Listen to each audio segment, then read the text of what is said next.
Tonight on DC News Now, a massive Maryland fire. 50 people without their home, dozens of apartments impacted, several firefighters hurt. We're live on scene. And from new traffic cameras in Virginia to relief from Metro's summer headache on the Red Line, we are monitoring your commute across the DMV. And going gaga for go-go, celebrating a DC music icon in the most fun way possible, the legacy of Chuck Brown honored in the district. And again, severe thunderstorm warning until 6:45 for Howard County this evening as some gusty winds are moving through and out of Montgomery and into Howard. We'll be back with a radar scope in just a minute. And we're stretching your dollar, the top tier tips to nab the most scholarship money for college. You're watching the station covering all of the DMV. This is DC News Now. I'm Ben Dennis. We want to get right over to your forecast with meteorologist Scott Sumner. He is tracking some severe weather warnings out there in the DMV. Scott, what are we looking at right now? All right, Ben. Well, like I said, just at the top of the newscast and going into the top of the newscast, we have a severe thunderstorm warning that runs till 6:45. You can see it right here. This is a line of storms moving across Oak Hill Estates, Good Hope, Colesville, moving into Fairland here, Burtonsville, Highway 29, and then here is I-95, the main corridor between D.C., of course, and the Baltimore area. We have, as I move a little further up, quite a bit of lightning strikes here. We've got 37 lightning strikes associated with this. And we also, on top of that, with this storm moving on through, it had dropped quite a bit of rain, anywhere from 1 to as much as 2.5 inches of rain in Moco County here. So places like Damascus and Clarksburg area, as well as Gaithersburg, you are under a flash flood warning until 8:45. Now, granted, that storm has moved a little bit further to the east of you at this point in time, but still, there's carryover residual, so you'll have another hour or two. You have some of those small streams and creeks and riverbeds overflowing their banks a little bit due to that heavier rain. And in some cases, too, of course, you have some urban flash flooding going on as well across the region. So I'll be watching that, and of course I'll be watching this storm system here, this severe thunderstorm warning, as it continues to push east. Ben? All right, Scott, we'll see you in a few moments. Meantime, investigators are still working to find out what sparked this massive apartment fire this morning in Montgomery County. The building with plenty of damage there, no doubt. Montgomery County Fire and Rescue say that the fire started in the rear first floor apartment on Clarksburg Square shortly after 8 a.m. The 911 caller says that they could not get an answer from a neighbor's apartment after she saw smoke that led to evacuations of 43 people from the building, along with damage to 24 apartments. Rescue crews treated 4 people on scene.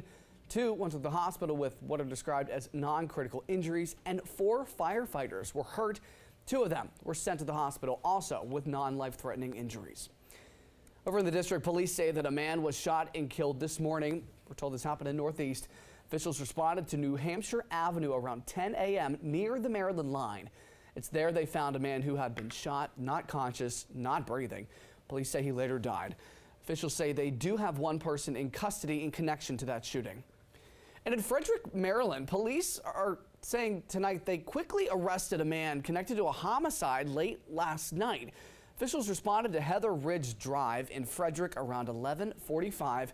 It's there police found a man who was shot, sent to the hospital. That's where he died. During the investigation, police say an officer pulled a driver over near the crime scene after they say the driver was speeding and failed to stop at a stop sign. During the stop, police say they found evidence linking the driver, Elijah Stephen Mbass, to the shooting. Officers arrested the 22-year-old and charged him with first and second-degree murder. All right, in the Commonwealth, Fairfax County officials say that they are expanding their speed camera pilot program. Countywide photo speed enforcement will move forward in 2 phases. Officials say phase 1 will include 50 additional photo speed enforcement cameras distributed between school and work zones over the next few months. That includes at Chantilly High School, McLean High School, and Mount Vernon High School. Prince George's County teen Caden Holland, also known as Baby K, will serve at least 25 years behind bars for attempted murder. The judge yesterday calling the attack willful, premeditated, deliberate, handing down a 60-year sentence. Baby K must spend at least 25 years in prison. Prince George's County Deputy Chief explained the attempted shooting rocked the local community. The trauma just doesn't stop with the immediate victims. It has ramifications that can impact entire families and communities. Anybody that saw the video and saw how close we came to losing a life on a public school bus, I'm sure was horrified. The judge gave Holland credit for the 443 days he has already spent behind bars. Well, at least 9 people are hurt, including 3 kids, in a crash involving several cars in Montgomery County. One adult had to be taken to a trauma hospital. It happened on 270 North between Clarksburg and Hightstown yesterday. Also in Montgomery County, investigators have arrested a teenager for ramming several police cruisers. This was in White Oak on Thursday. You could see the smashed front of that cruiser. Police say they first spotted the teen in a stolen car on New Hampshire Avenue. The teen would not stop, instead driving into several police cars. The teen then tried to jump out of the window before being arrested. Back to the Commonwealth. Loudoun County Sheriff's Office tonight say that they are still investigating a body that was found on the WNOD Trail. Our crews were in Sterling yesterday morning as deputies were searching the area between Dominion and Crestview Drives. Officials are still looking into how the person died. We'll stay on top of that story and keep you updated on the latest. All right, a federal judge has rejected a lawsuit challenging how Governor Glenn Youngkin is restoring voter rights for convicted felons. The judge says the process might not be transparent or even fair, but it is legal. In Virginia, convicted felons automatically lose their right to vote unless the governor restores it. Several previous governors automatically returned that right to certain nonviolent felons, but Youngkin changed the process, choosing to review each case individually.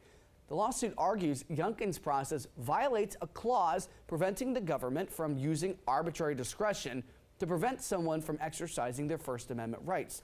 But the court found because a felon has already lost the right to vote, Youngkin is not denying them a right.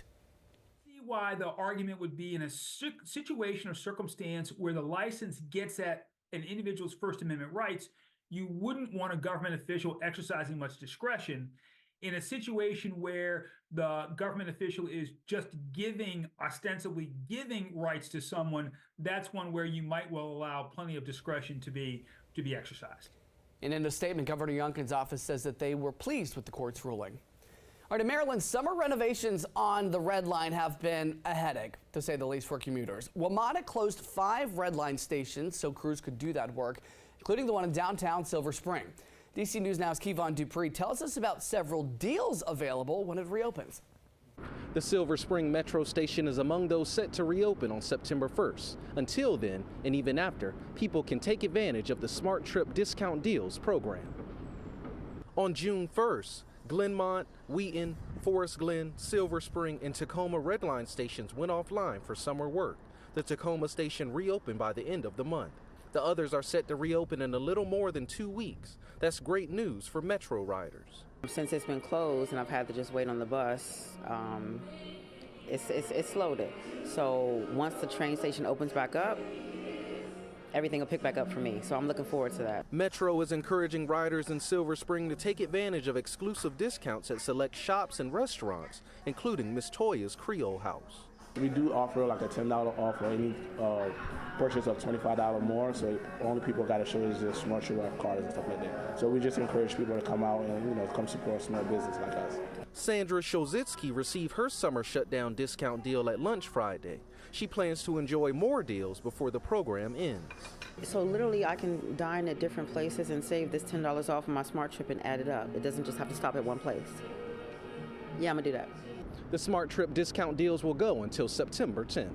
Reporting in downtown Silver Spring, I'm Kevon Dupree, DC News Now. All right, thanks to Kevon for that update. Staying on the move, Metro fans are getting excited. WMATA's limited edition holiday sweaters are here. You can see that cute gingerbread man, woman, whatever you want to call it, train conductor design there with the slogan, "'Tis the season to ride." The festive getup is now available for pre-order on Metro's website.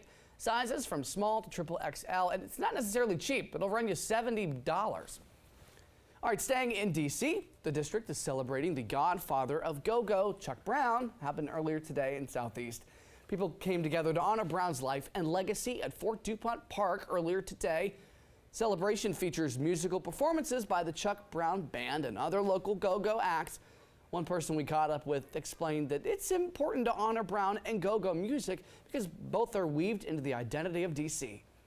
Go is the sound of the city. It is the soundtrack of the city. It's the heartbeat of the city. Friends are here, family is here, the bands are playing. People are having a great time. Chuck Brown Day has been a staple in DC. Today marked the 10th year of the event.